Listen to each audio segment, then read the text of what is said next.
Hello everyone! This dismal year of 2020 is finally coming to a close, and the state of film was quite different this year. As a matter of fact, I haven't been to a movie theater since February. My father and I went to go see 1917, and yeah, if I knew there was going to be a pandemic, I probably would have saw another movie. Nevertheless, I thought it was going to be very hard to have a top 10 list. There's films like No Time to Die and Dune that I was highly looking forward to seeing. Unfortunately, we're going to have to wait a bit more time, and it is crazy this year. Besides the pandemic, all the events in the world, all the events in the United States of America have been utter insanity. And I have to say, different venues like Netflix, Apple TV, and HBO Max have provided some comfort with films. It's a new era of film. Here are some honorable mentions of films that almost made the list or were on the list at one point in the year. Honorable mentions go to Babysitter Killer Queen. I love this sequel. It's zany, it's crazier than the first one, but it works as a sequel, and it reminds me a lot of Fright Night Part 2. Then there's Call of the Wild, based on the novel. I really love this film. Even with a CGI dog, it surprised me, and I love Harrison Ford's performance here. This film had a lot of heart. Then you have Ma Rainey's Black Bottom. May Chadwick Boseman rest in peace. This is his last performance. He gives a great performance, as well as Viola Davis as Ma Rainey. I think they should get nominated. It very much felt like a play. Then Extraction almost made the list. I love this movie with Chris Hemsworth. It's almost like a Jason Bourne movie. This is a kick-ass movie from start to finish on Netflix. After that, I really love Scoob. Scoob, I'm a huge Scooby-Doo fan, and Scoob was one of my favorite cartoons of the year. It's very different. It takes more of a comic book superhero approach to the mythology, but nevertheless, I like the embellishments they took and some of the reveals with Shaggy and Scooby's origin. The Gentleman is a fantastic gangster film by Guy Ritchie. He returns back to his early days. And I like Henry Golding, Matthew McConaughey, Charlie Hunnam, Colin Farrell, and Hugh Grant in this film. This is a crazy movie. So, with those honorable mentions, here is my top 10. Now again, this is my favorite films, so be respectful to other people's lists down in the comments below. Feel free to share your top 10 favorites. This isn't the top 10 best films of the year. These are just my top 10 personal favorite films. And I know this list is going to greatly differ from yours, so feel free to share it and be respectful down in the comments below. Starting at number 10 is The Way Back. I love this film. Directed by Gavin O'Connor, who worked with Ben Affleck in The Accountant. Ben Affleck plays a character of Jack, who was a former basketball player at a Catholic school in high school. He ended up having a good career afterwards, but he's pretty much an alcoholic. And I can't help but think that Ben Affleck drew from his real life of alcoholism with this character. He used to be married, and he lost a child. So he has this chance to coach the high school team he used to play for, and I love it. You know, it's a good tale about redemption and also acceptance. Acceptance of not only loss, but the acceptance of your problems in life. And this is a heavy, heavy drama, and among one of Affleck's best performances in years. This film really moved me, and I did not get a chance to see it when it arrived in theaters, but I did get a chance to see it on HBO Max. After that, at number 9 is The Invisible Man. Wow, this is how you do a modern remake. This was a fantastic film written and directed by Leigh Whannell, who of course did Insidious and directed Insidious 3. Elizabeth Moss absolutely killed it in this role, and I love how they reinvented The Invisible Man and how they made it a scary film. In many ways, it's like, imagine the movie Enough with Jennifer Lopez if it had an invisible man as an abusive husband. That's pretty much what it's like, and I love how they reinvented The Invisible Man for modern day. I love that they didn't make it for the kiddos. It wasn't like the action franchise of like The Mummy with Tom Cruise. No, it was a standalone R-rated horror film, much like Benicio del Toro's The Wolfman. So I love what they did with The Invisible Man. Moving forward, this is what Universal Pictures should do for the dark universe. I absolutely love this movie, and that ending is killer. It takes a while to get going, but when it gets going, it is insane. Basic tricks utilized so well, but that ending, man, the ending is what really kills it. It has a lot of twists and turns going towards the ending. After that, one of my favorite films of the year is Palm Springs. That was on Hulu with Andy Samberg. I love this. It's a rom-com meets Groundhog Day. This is such a cool premise and a feel-good summer movie. This is one of the finest independent movies I've seen of the year. I love the relationship the characters have and living the same day over and over. I love J.K. Simmons. He's absolutely crazy in this when he's in comedy. Overall, this is just a feel-good movie with a great message about living life in the moment and moving forward in life. A lot of themes about life, and I don't know if it's just a year of COVID, but a lot of the films that I mentioned on this list are very reflective to the human condition, just existentialism in life. What can I say? After that is Tenet. This movie gave me a damn headache the first time I saw it. I did not go to the theater. It wasn't safe in my area, so I bought it on Blu-ray. And I have to say, even though it's not Christopher Nolan's best film, it's probably his most ambitious. I love how they did the inversion with the reverse filming, use of IMAX. The score is amazing, probably one of my favorite scores. John David Washington and Robert Pattinson are great. Kenneth Branagh is pretty much a Bond villain. If you remember Jack Ryan, Shadow Recruit, that's pretty much what he is. I love the actress that plays his wife. I forgot her name, it escapes me at the moment, but like she really made the film. I love that relationship. And overall, it takes multiple viewings to really kind of grasp the story. It doesn't explain the rules like Inception does, which I kind of felt out of it a bit, of like how everything works. So when stuff does happen, it makes sense. It's not for everyone. It certainly is not for me, but I watched it on repeated viewings and I'm like, I can kind of grasp it. I just think the execution could have been handled a bit better with this great idea. After that is Bill and Ted Face the Music. I absolutely love Bill and Ted. Like 2020, as crazy as it is, this was the year for Bill and Ted to save the world. They do have an interesting twist with Preston Logan with his daughters. I love the performances from the daughters, especially Keanu Reeves' daughter. I love his daughter. It reminds me so much of Keanu Reeves in the original film. And this does feel more like a hybrid of Bogus Journey and Excellent Adventure, but it's more like Excellent Adventure. I love the nod to George Carlin's character, Rufus. Overall, this is just an awesome feel-good movie and a funny movie seeing like Bill and Ted. They did make a difference, but at the same time, they didn't do jack shit with their lives so far. So it's just so sort of funny and unexpected to see them in such a predicament at the beginning of the movie. And more gratifying when you get to see the ending and how everything made sense at the end. Beautiful, beautiful. And William Sadler was great as the Grim Reaper again as Death. I absolutely love that stuff.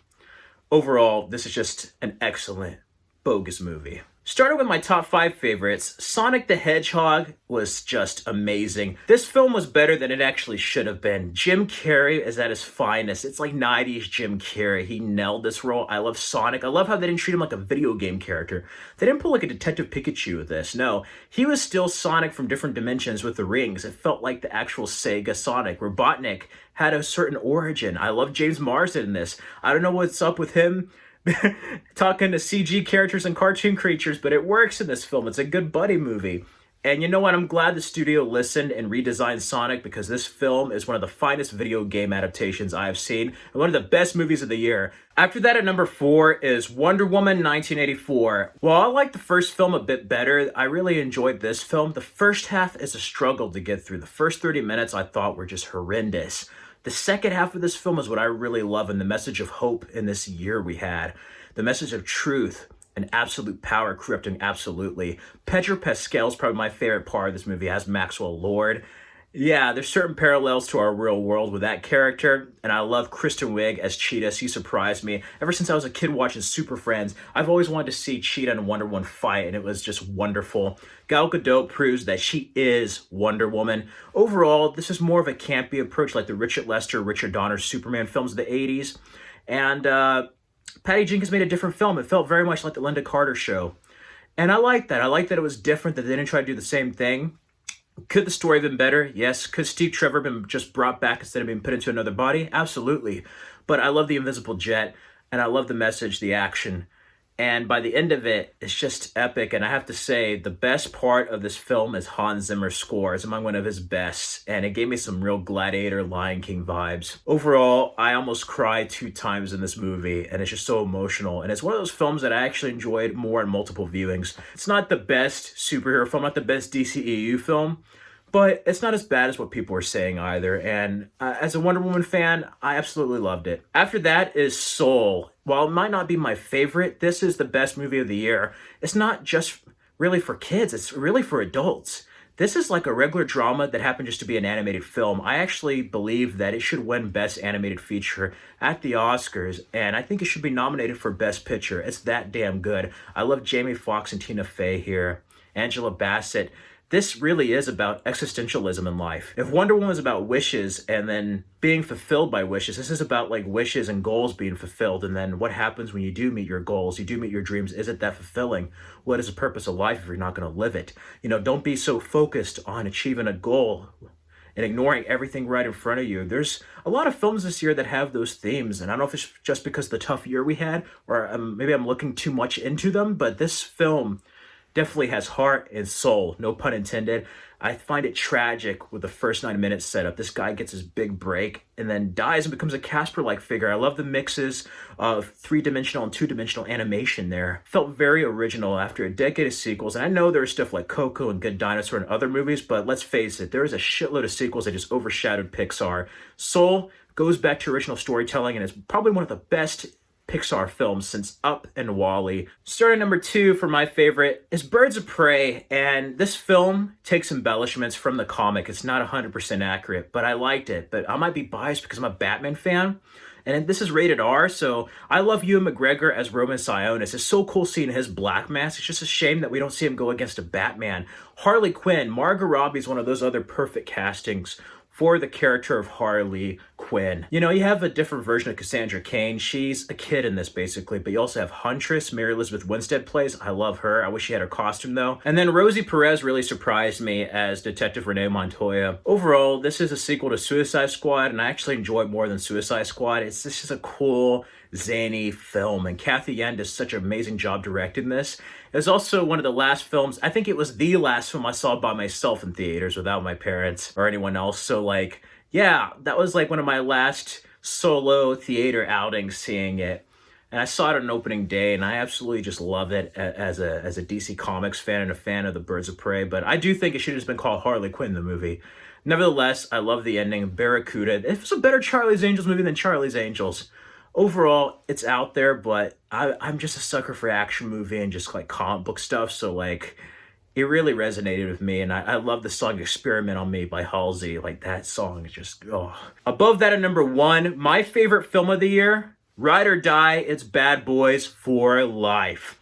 Bad Boys for Life was just amazing. I was a fan of the first 2 films, especially the first film, but this film is one of the best third films I've seen in my life that's actually measures up to the first 2. If not, it's better than the first 2, and that's a rare thing. Maybe they should just switch Michael Bay up every now and then, because Bumblebee was really good too, but I love that the characters aged with Marcus and Mike. Will Smith, it was really rough seeing certain parts of this with his character and them aging, but I love that. It felt like there was some growth from the other films. And I love the infusion of the previous generation and the next generation. The action was just phenomenal. I miss buddy cop films. I grew up on the Lethal Weapon movies and Rush Hour, so this is a nice throwback to those type of films. I haven't enjoyed an action movie like this with stakes so high since Lethal Weapon 2. It really was a Lethal Weapon movie, and I love it for that.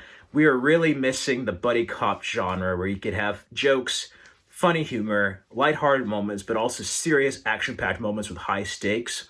There's certain things that surprised me in this film. I love Paolo Nunez in this. She was great. Vanessa Hudgens.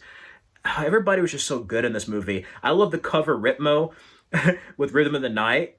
Black Eyed Peas cover of that. And maybe Corona got pissed and that's when the coronavirus happened. I don't know. But I saw this on Screen X, and this was the first film I saw of the year. And I have to say, it's my personal favorite. No other film came close to this, really. It's just an action-packed, feel-good film from beginning to end. And I also love Kate Del Castillo as the villain. You may remember her from the novella La Reina del Sur, and she really surprised me in this. And there are certain twists that really set up an interesting Bad Boys 4 scenario. So we'll see how it plays out. But overall, I just absolutely love this with the action and everything and the story. This is just a damn good movie. And it's my favorite from 2020. Anyway, that does it for my top 10 favorite films of 2020. Again, feel free to share yours down in the comments below. Remember to be respectful to other people's rankings. Again, this isn't the best top 10 films of 2020. This is just my favorite. So I want to hear your favorites out there. Comment, okay? Life is good, but it could be better, okay? So share it down below. Feel free to follow me on the Stardust app at Fred Film Fanatic and Instagram at Fred Film Fanatic. Then also, you can check out these videos until I'm back with Cobra Kai Season 3 review. So many people got to see it early, so I don't know. It might get 20 views on the channel, I don't know, but you can be prepared to check my reactions out. You can also see my Cobra Kai 1 and 2 reviews. And on these videos, I'm going to leave my previous rankings and some other content that you may enjoy. Feel free to subscribe for more videos. May everyone stay safe and healthy. And hopefully 2021 is better. If not, damn. I just hope we don't have zombies. That's all I'm hoping for.